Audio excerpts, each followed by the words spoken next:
স্নিগ্ধা যেদিন আমায় ভালোবাসি বলল, সেদিন বিকালে স্কুল থেকে বাড়ি ফিরে আসার পর দেখি আমার বাবা মারা গেলেন। সারা বাড়িতে কান্নার শব্দ আর শোকের ছায়ায় থমথমে পরিবেশ। সদ্য অষ্টম শ্রেণীতে পা রাখা যুবক হয়ে আমি সেদিন বুঝতে পারিনি বাবার শোকে কান্না করব, নাকি স্নিগ্ধা আমায় ভালোবাসি বলল সেজন্য আনন্দে থাকব।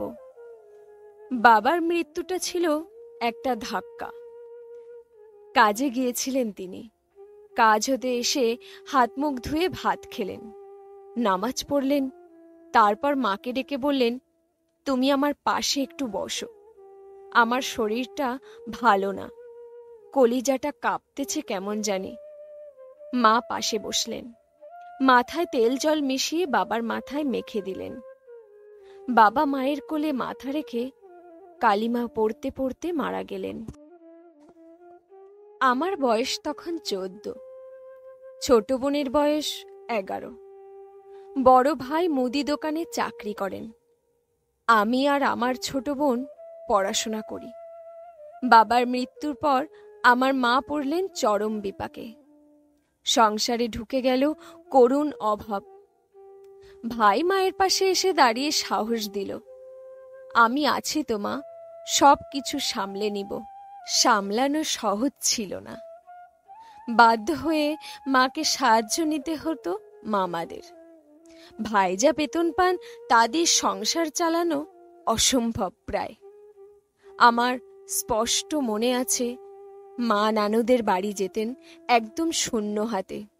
ফিরে আসার সময় দুহাত ভর্তি ব্যাগ নিয়ে ফিরতেন। সেই ব্যাগ তুলে দিতেন আমার কাঁধে। আমি বইতে পারতাম না, মা নিজে হাতে নিতেন। ব্যাগ হাতে হাঁটতে হাঁটতে হাঁপিয়ে যেতেন তিনি। আমার রাগ হয়, একটা রিক্সা নিলে কত টাকাই বা লাগে। মা আমাকে ধমক দিয়ে বলতেন, অল্প একটু পথ হেঁটে গেলে রিক্সা ভাড়াটা বেঁচে যায় বাপ। মায়ের উপর রাগ করে সারা পথ আমি গোঙাতে গোঙাতে হাঁটতাম। মা ব্যাগ হাতে নিয়ে হাঁটতেন। অমন ভারী একখানা ব্যাগ বইতে গিয়ে মায়ের হাতে রক্ত উঠে যেত। পথে মাঝে মধ্যে বসে যেতেন রাস্তায়, আবারও পুনরায় উঠে ব্যাগ হাতে হাঁটা দিতেন। সেই ব্যাগ বাড়িতে আনার পর আয়োজন করে খুলতো আমার ছোট বোন। পাশে বসে থাকতাম আমি। আমরা জানতাম ওই ব্যাগ থেকে দারুণ কিছু বেরিয়ে আসবে। হতে পারে ছোট বোনের জন্য মামাতো বোনদের পুরানো জামা, দু একটা আপেল, অর্ধেক খালি বিস্কিটের প্যাকেট, চাল ডাল চিনি, অর্ধেক কাটা সাবান। মামা মামিদের জন্য আমাদের ভালোবাসা বাড়ত তরতর করে। মাধ্যমিক পাশ করে যখন কলেজের অ্যাডমিশনের প্রস্তুতি নিচ্ছি আমি, ভাই তখন বিদেশ যাওয়ার প্রস্তুতি নিচ্ছেন।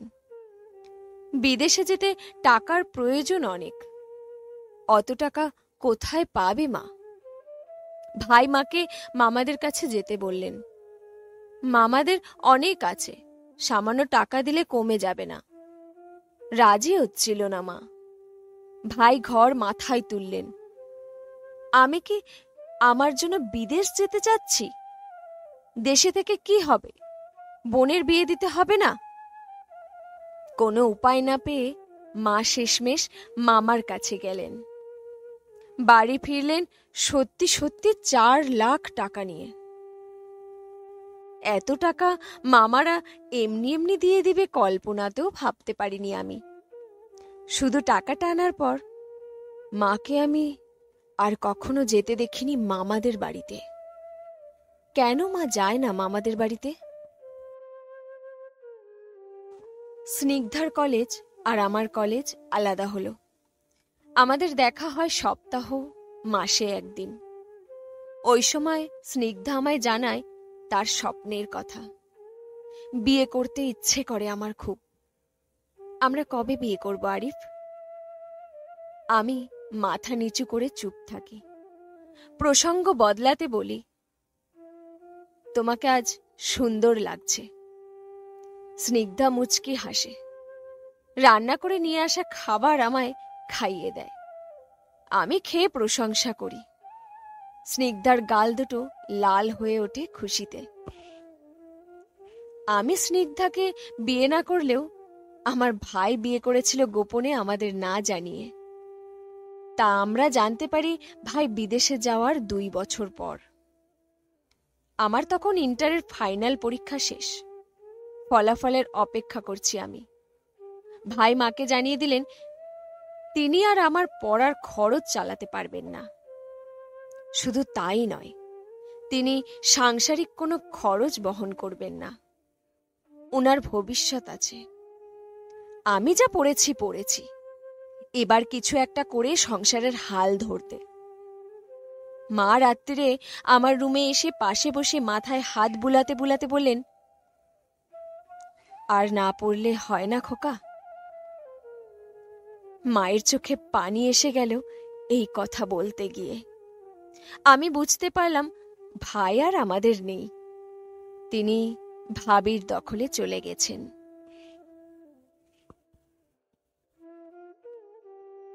সংসারে দারুণ অভাব। আমি টোটো করে ঘুরি, বন্ধুদের সঙ্গে আড্ডা দেই, স্নিগ্ধার সাথে দেখা করি। দেখা করে আসার সময় স্নিগ্ধা কিছু টাকা দেয়, সেটা দিয়ে হাত খরচ চলে। টাকাটা আমার জন্য খুব জরুরি। জরুরি না হলে স্নিগ্ধার সাথে দেখা করতে যেতাম না। দেখা করতে গেলে এই মেয়ে বকবক করে মাথা খেয়ে ফেলে, ভেউ ভেউ করে কাঁদে। একটা কিছু করো আরিফ, এভাবে আর কত? বাসায় বিয়ের জন্য খুব চাপ দিচ্ছে। আমি যে কিছু করার চেষ্টা করিনি তা না। একটা চাকরির জন্য এই পর্যন্ত শখানেক ইন্টারভিউ দিয়ে ফেলেছি, কোথাও চাকরি হয় না। চাকরির জন্য লাগে ঘুষ, মামা খালু লাগে। আমার কোনো উপরের স্তরের মামা খালু নেই, আর ঘুষ দিয়ে তো আমি চাকরি মোটেই করব না। ছোট খালা এক সন্ধ্যায় আমাদের বাড়িতে এসে উঠলেন কয়েকজন অচেনা মানুষ নিয়ে। বিয়ের সম্বন্ধ নিয়ে এসেছে ছোট বোনের জন্য। ছেলেটা মালয়েশিয়া থাকে, ছুটি কম। মেয়ে পছন্দ হলেই বিয়ে ফাইনাল। আমি মায়ের উপর হাহাকার করে উঠলাম, ও এখনো ছোট মা, ওর বিয়ের বয়স কি হয়েছে? মা আমার হাত চেপে ধরেন। আমি বেঁচে থাকতে আমার মেয়েটার একটা ব্যবস্থা করে যেতে চাই বাপ। আমি শান্ত হই। ছোট বোনকে দেখে ছেলের পছন্দ হয়।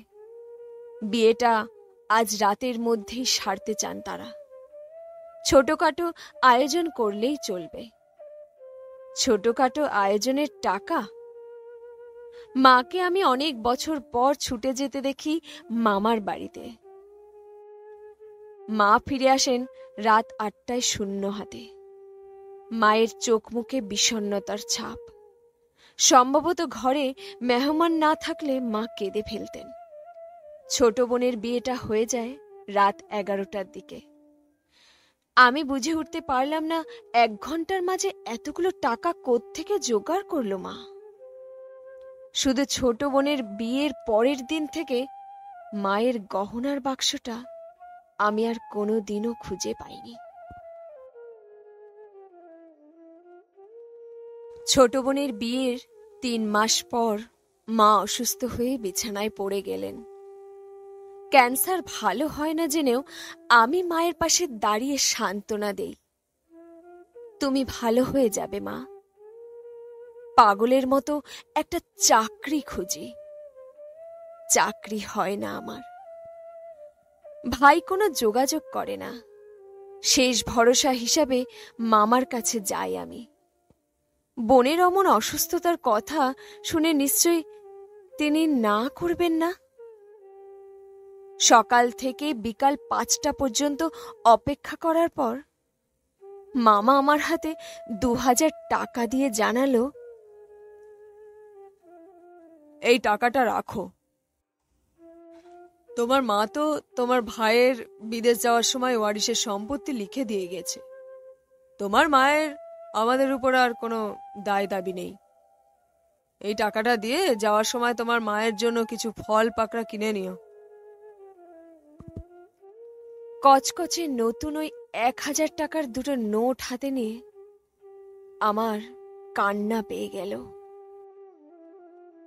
আমার একটা চাকরির দরকার। আমি চাকরির আশায় ইন্টারভিউয়ের জন্য লাইন ধরে দাঁড়িয়ে থাকি। আমার নিজেকে মনে হয় একজন যৌবন শূন্য পতিতা, যার একজন খদ্দের খুব প্রয়োজন এই মুহূর্তে। স্নিগ্ধার বিয়ে হয়ে গেল। বিয়ের 1 সপ্তাহ পর মা মারা গেলেন। শেষবারের মতো স্নিগ্ধা দেখা করতে এসে কাঁদতে কাঁদতে বাড়ি ফিরে গেল। ওই কান্নার একটা নাম আছে, আমি জানি, নিরুপায়। মায়ের মৃত্যুর ঠিক 1 সপ্তাহ পর আমার চাকরি হলো একটা কোম্পানিতে, ভালো বেতন। যে চাকরিটা আমার মাকে বাঁচাতে পারেনি, স্নিগ্ধার স্বপ্ন ভাঙা ঠেকাতে পারেনি, সে চাকরি দিয়ে আমি করবটা কি এখন? এই মুহূর্তে আমি চাকরির জয়েনিং লেটার হাতে মায়ের কবরের পাশে দাঁড়িয়ে ভেউ ভেউ করে কাঁদছি। প্রবল বৃষ্টি শুরু হয়েছে। বৃষ্টির জলে ধুয়ে যাচ্ছে কবরের কাঁচা মাটি। আমি চোখ বন্ধ করি। আমার চোখের মাঝে মায়ের অসুস্থ মুখটা ভেসে ওঠে, বাবার ক্লান্ত মুখটা ভেসে ওঠে, ভেসে ওঠে স্নিগ্ধার কান্না জড়িত লাল মুখ। করুণ সুরে মাথার ভেতর বেজে ওঠে রবীন্দ্রনাথের কবিতার কয়েকটা লাইন। অসীম সংসারে যার কেহ নাহি কাঁদিবার, সে কেন গো কাঁদিছে অশ্রু জল মুছিবার, নাহিরে অঞ্চল যার, সেও কেন কাঁদিছে। গল্প চিৎকার, কলমে আরিফ হোসেন।